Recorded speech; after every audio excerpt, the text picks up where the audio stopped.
بسم اللہ الرحمن الرحیم۔ السلام علیکم۔ آپ یوٹیوب چینل دیکھ رہے ہیں اور میں ہوں کاشف کھگا۔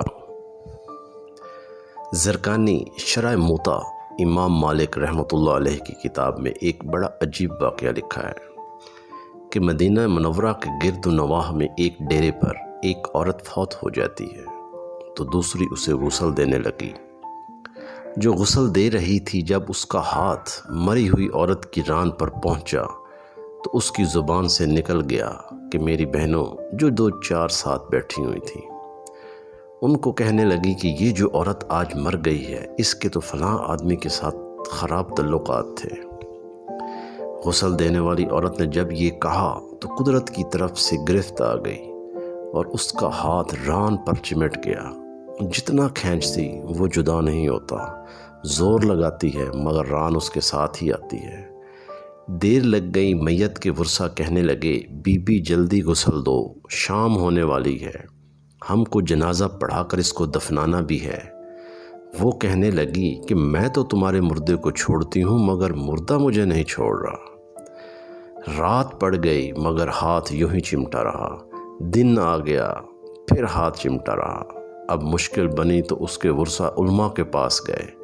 ایک مولوی سے پوچھتے ہیں، مولوی صاحب، ایک عورت دوسری عورت کو غسل دے رہی تھی تو اس کا ہاتھ اس میت کی ران کے ساتھ چمٹ رہا ہے، اب کیا کیا جائے؟ وہ فتویٰ دیتا ہے کہ چھری سے اس کا ہاتھ کاٹ دو۔ غسل دینے والی عورت کے وارث کہتے ہیں کہ ہم اپنی عورت کو معذور نہیں کرنا چاہتے، ہم اس کا ہاتھ نہیں کاٹنے دیں گے۔ پھر انہوں نے کہا کہ فلاں مولوی کے پاس چلتے ہیں۔ اس سے پوچھا تو کہنے لگے چھری لے کر مری ہوئی عورت کا گوشت کاٹ دیا جائے، مگر اس کے ورثہ کہنے لگے کہ ہم اپنا مردہ خراب نہیں کرنے دیں گے۔ 3 دن 3 رات اسی طرح گزر گئے، گرمی بھی تھی، دھوپ بھی تھی، بدبو پڑنے لگ گئی۔ گرد و نواح کے کئی دیہاتوں تک خبر پہنچ گئی۔ انہوں نے سوچا کہ یہاں مسئلہ کا حل کوئی نظر نہیں آ رہا، چلو مدینہ منورہ میں چلتے ہیں۔ وہاں حضرت امام مالک رحمۃ اللہ علیہ اس وقت قاضی تھے، قاضی کی حیثیت میں تھے۔ وہ حضرت امام مالک رحمۃ اللہ علیہ کی خدمت میں حاضر ہو کر کہنے لگے کہ حضرت، ایک عورت مری پڑی تھی، دوسری اسے غسل دے رہی تھی، اس کا ہاتھ اس کی ران کے ساتھ چمٹ گیا جو چھوٹتا ہی نہیں، 3 دن ہو گئے ہیں، کیا فتویٰ ہے؟ تو امام مالک رحمۃ اللہ علیہ نے فرمایا کہ وہاں مجھے لے چلو۔ وہاں پہنچے اور چادر کی آڑ میں پردے کے اندر کھڑے ہو کر غسل دینے والی عورت سے پوچھا، بی بی جب تیرا ہاتھ چمٹا تھا تو تو نے زبان سے کوئی بات تو نہیں کہی تھی؟ وہ کہنے لگی کہ میں نے بس اتنا ہی کہا تھا کہ یہ جو عورت مری پڑی ہے، اس کے فلاں مرد کے ساتھ ناجائز تعلقات تھے۔ اس پر امام مالک رحمۃ اللہ علیہ نے پوچھا، بی بی جو تو نے تہمت لگائی ہے، کیا اس کے 4 چشمدید گواہ تیرے پاس ہیں؟ کہنے لگی نہیں۔ پھر فرمایا، کیا اس عورت نے خود تیرے سامنے اپنے بارے میں اقرار جرم کیا تھا؟ کہنے لگی نہیں۔ فرمایا، پھر تو نے کیوں تہمت لگائی؟ اس نے کہا کہ میں نے اس لیے کہہ دیا تھا کہ ایک دن وہ گھڑا اٹھا کر اس کے دروازے سے گزر رہی تھی۔ یہ سن کر امام مالک رحمۃ اللہ علیہ نے وہیں کھڑے ہو کر پورے قرآن پر نظر دوڑائی، پھر فرمانے لگے، قرآن میں آتا ہے جو عورتوں پر ناجائز تہمتیں لگاتے ہیں پھر ان کے پاس 4 گواہ نہیں ہوتے تو ان کی سزا ان کو 80 کوڑے مارے جائیں۔ یہ سورہ نور میں ہے، آیت نمبر 4۔ تو امام مالک رحمۃ اللہ علیہ نے فرمایا، تو نے ایک مردہ عورت پر تہمت لگائی، تیرے پاس کوئی گواہ بھی نہیں تھا، میں وقت کا قاضی حکم کرتا ہوں کہ جلا دو، اسے مارنا شروع کر دو۔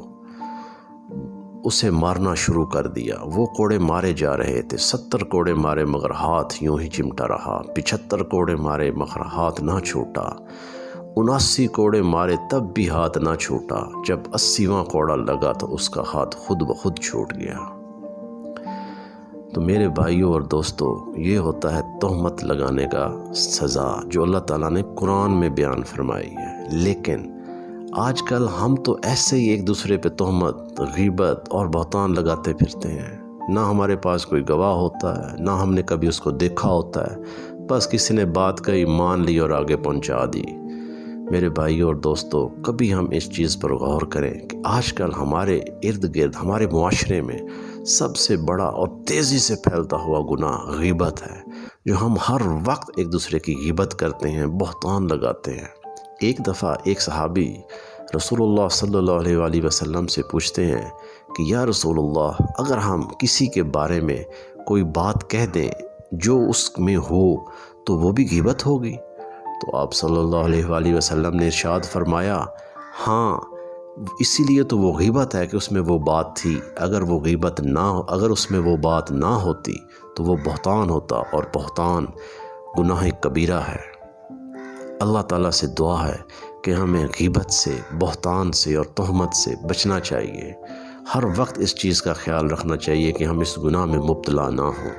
اللہ تعالیٰ سب کو ہدایت دے، مجھے دے، آپ سب کو ہدایت دے کہ ہم اس بڑے گناہ سے بچ جائیں، اور اللہ تعالیٰ ہمیں 5 وقت نماز پڑھنے کی توفیق عطا فرمائے، اور جب ہمارا آخری وقت ہو تو خاتمہ ایمان پر ہو، تو زبان پر صرف ایک کلمہ ہو، لا الہ الا اللہ محمد الرسول اللہ۔